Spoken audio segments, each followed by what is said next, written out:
There are new details emerging about Donald Trump Jr.'s meeting with a Russian attorney, as you just heard John laying them out.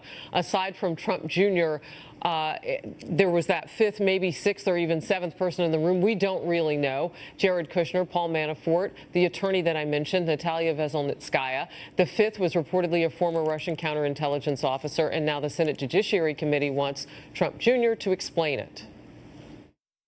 Russia tried to destroy democracy, is trying to destroy democracy all over the world. They did interfere in our elections, and I want to get to the bottom of it. Donald Trump Jr. says he wants to tell his side of the story. I think that would be a good idea, and he'd be welcome to do it in the Judiciary Committee.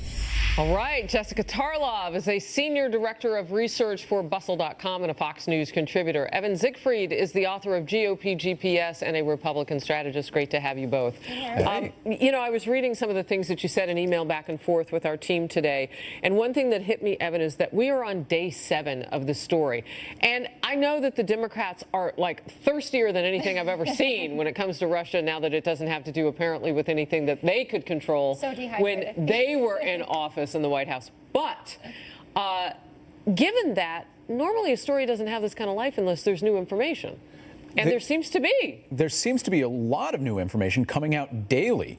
And the big problem is that the White House and Donald Trump Jr. did not get out in front of that new information. On Saturday, the explanation was, well, it was just a meeting to talk Russian adoptions. Then it turned into, oh, it was the pretense of some damaging information. Then the emails. But that wasn't the White House. That was Donald Trump Jr. And well, the White House was reported to have been involved in the crafting of the statement. You would hope that the White House would be involved in that. I mean, but he's not an employee of the White House, though. No, but you know what Evan didn't say, though, Jessica? He didn't say that there's a problem because there's been a crime committed here. He didn't say that. What you're talking about are semantics. Would you like messaging.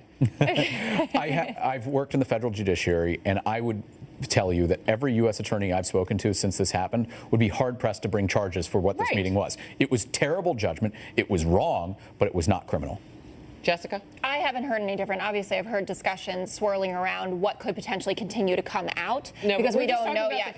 No, today, I mean, I think the charges would have been brought if there were charges to be brought at this moment, because there are plenty of people who are chomping at the bit to get there. So why is your party so thirsty about this issue? Well, the party's so thirsty about this issue, and there are a lot of Republicans who are up in airs about this. This isn't just Democrats who are horrified at this. Well, that's the drip. We'll give you that. Totally. Why are they so hysterical about it? Because they think that maybe the case is actually coming to fruition. They've been talking about it for over a year now, and finally there's some hard evidence of it.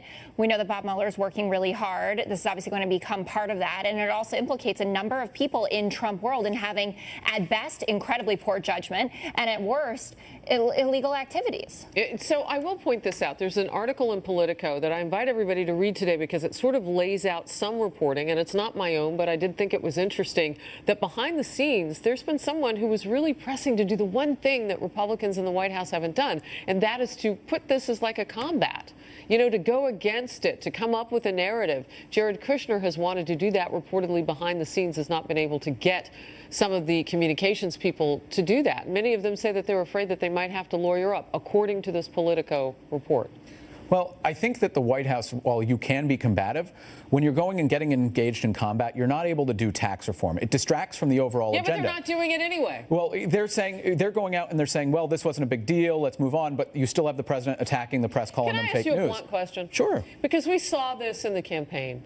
Is the establishment ready to really get behind this Republican president, this American president? Are they ready yet in your party? The establishment would love to work with him, I'm quite sure.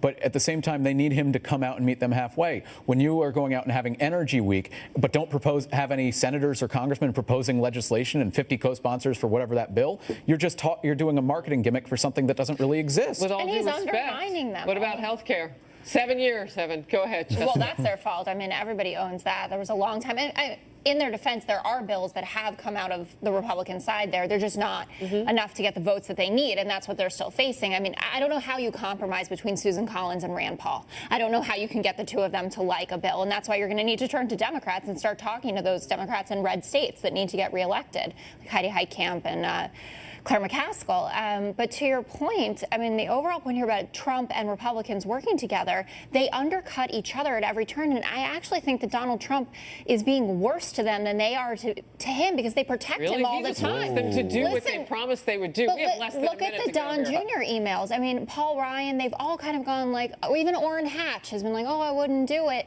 You know, there's more to say than that. There are a lot of Republicans who are rightly deeply concerned about this. You have people with security If they clearance get who are in this meeting. healthcare, it'll seem like they were buddies, perhaps, all along. They will have an absolute party in the president Rose says they Garden. have to Another do it. Rose Garden Evan, Jessica, drinking good to see session. you. Have a great weekend.